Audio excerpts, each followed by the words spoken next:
So homeostatic mechanisms are mechanisms that try to maintain internal constant conditions.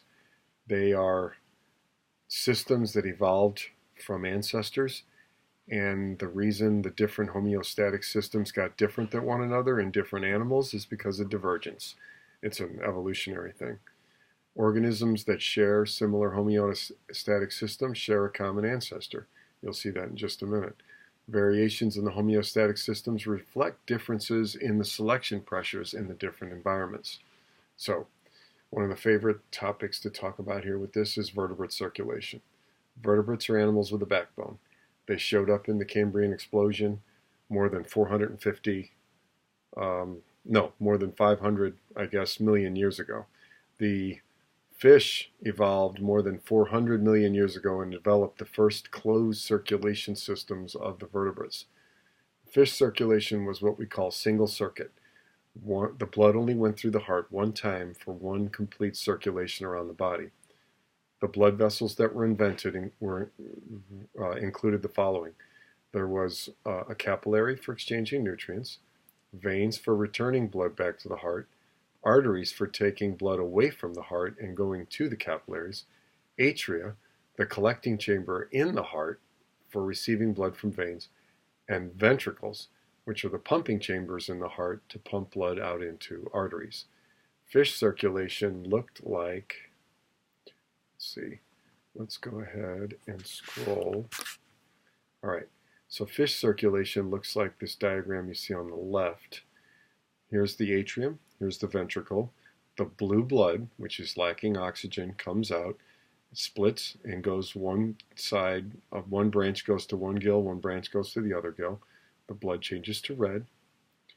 At that point, the red blood comes out, goes into another another artery, and the arterial blood goes into another capillary bed where it turns to blue because the oxygen is taken out. Then the blue blood comes back to the heart, goes in the atrium, goes in the ventricle, and repeats. Now, in this system, you have two capillary beds on each circuit. The disadvantage this has is that blood can go fast here, but then once it comes out of the capillaries, it's slow here and even slower here. It turns out the physics of fluids are when you pump fluids through a very narrow space, they lose their pressure when the space opens up. And without pressure, the blood won't flow fast. So the fish circulatory system worked well for a fish because fish are in water, water supports their body, and they don't have to support their own body weight. But as fish moved on to the land and became amphibians, the amphibians ran into problems, and so they evolved a solution. They modified the fish heart structure. Now there's two separate atria. Blue blood is being received in one side, and red blood is being received from the other side. The red blood's coming from the lungs and skin, and the blue blood's coming from the body and the entire body. The blood in the heart is pink because it's mixing blue and red blood. It comes out, it splits, and it goes to the body. Once it reaches body capillaries, it changes color from pink back to blue, and then it comes back to the atria, goes back in the ventricle, and so on. Now you'll notice to make a complete circulation, you're going to go through the heart twice. Picture this. Let's say we start with the body right here. You come into the pink heart, you go out this way. Some of this blood, let's say you make a short circuit, you go in the lung. In the lung, you change to bright red. Come back from the lung, you come back into the heart here. You shoot back up, and this time you go to a body capillary. You come back around, now you're back where you started. The problem with this system is there are places where there are times where the blood it'll keep short-circuiting itself. The blood that's in this pumping chamber may go into the lungs over and over. There's nothing to stop that because the blood mixes inside the heart here. They call it 1.5 circulation because of that. but it works for the amphibian. Frogs are not known for running around or hopping around all day long. They lead rather sedentary lives, and their heart is definitely able to keep up with their activity level. It works for them. But as amphibians became reptiles, the chambers had to actually get better and separated from one another so that the blood could be forced to go through the heart twice on every single complete circulation going through the body. So in birds and mammals, there are 2 atria and 2 ventricles that allow for really rapid circulation. A gradual progression in the hearts are seen from fish going up to mammals. In a mammalian or bird heart, if you follow the flow of the blood, if we start with the red side of the heart here, the blood is pumped out of the red side up this tube. This is the aorta. And the blood comes out the aorta, it goes out to the body, goes through a capillary set, changes to blue. On the other side, it does the same thing, changes to blue. They both drain into a vein called the vena cava, which drains into this side here. This is called the right atrium. Blood from the right atrium goes to the right ventricle. The right ventricle blood is pumped out. Pulmonary artery goes to the lungs. The blue blood in the lungs changes to red because of the oxygen. That oxygenated blood comes around from both lungs. It drains into the left atrium. The left atrium is has red blood because it's been deoxygenated, goes to the left ventricle, and now we're starting the circuit over again. The blood's pumped out. This is called double circulation because the blood's going to go through the heart twice on every complete circulation. Now, it turns out, circulation's not the only homeostatic system that was inherited. The immune system is also a very homeostatic system. Internal systems are adversely affected by parasites or pathogens. Vertebrates have come up with advanced immunological systems involving specialized cells that destroy invaders. T cells recognize foreign material. Antibodies label foreign material. Macrophages engulf and destroy the foreign material. Any failure of the immune system to identify and eliminate internal pathogens is often fatal to the vertebrates, and that's because of a lack of homeostasis.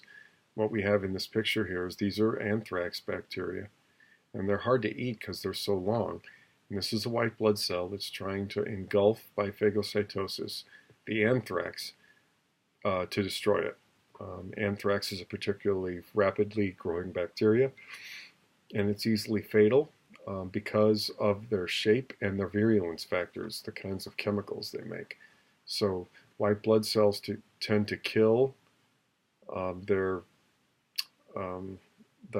foreign cells that they bump into by engulfing them by phagocytosis, fusing a lysosome with the vacuole inside.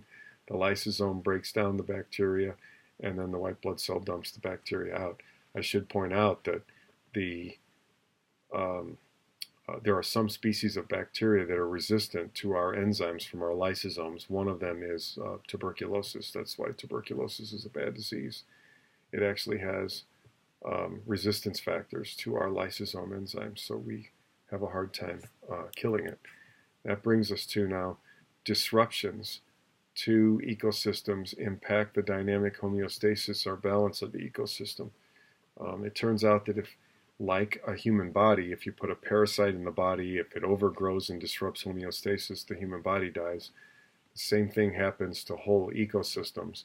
When zebra mussels cover all of the available growth space in a lake, which would include all of the submerged wood, the entire lake bottom, and everything else, there's no other place for other living things to grow, and the food chain then collapses because all kinds of other species die, and the fish that depend on them and the other animals that depend on them die also. The problem with zebra mussels and kudzu and other things is no native species eat these, at least not yet. Kudzu is a vine that grows up to a foot a day, and it covers whole forests. Nothing here eats it, and that's why it can grow that fast. So it turns out that Disruptions to ecosystems impact the dynamic homeostasis or balance of the system. If you eliminate a population in the system, usually there's a ripple effect and other populations decline. Also, predators decline when prey are eliminated. Invasive species are particularly problematic on all continents right now. An introduced species usually has no predators and few parasites to limit its growth, and thus it can outcompete native species which are under population controls. They have predators eating them, they have disease hurting them. So at any rate, the zebra mussel is one such invasive species that's eliminating all of our native mussels and a number of fish with them. And the bush honeysuckle that grows in Missouri from Asia is eliminating most other plant species on the forest floor.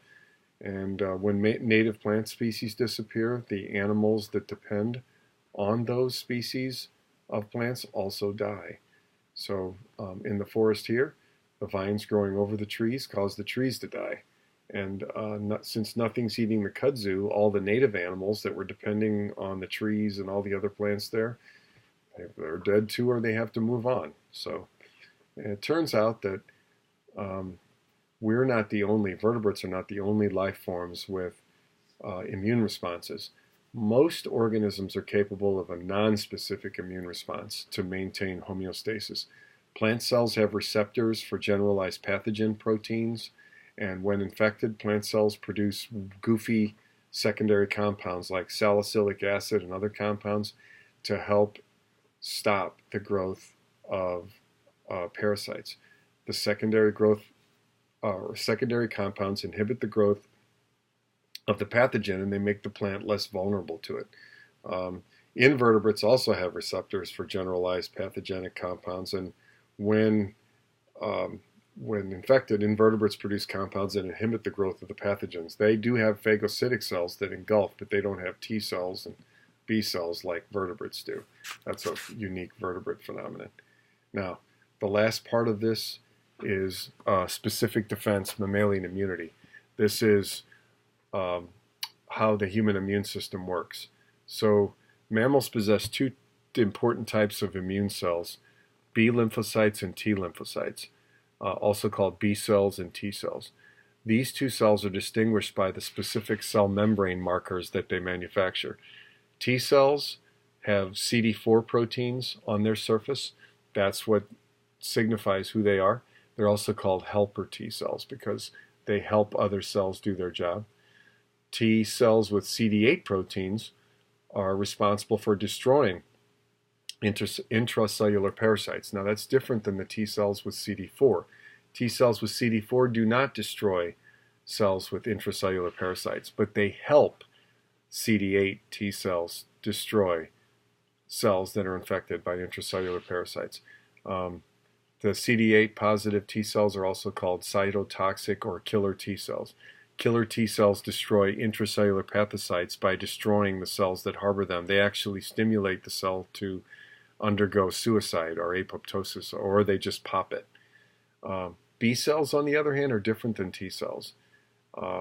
B cells have antibody proteins on their surface, and they also secrete antibodies when they're stimulated to do so. Antibodies basically just label material as foreign. Anything with an antibody stuck to it usually is destroyed by a white blood cell. Non-specific macrophages and neutrophils will eat anything labeled by an antibody. Different antibodies are produced non-genetically by self-mutating genetic specific regions of the antibody gene.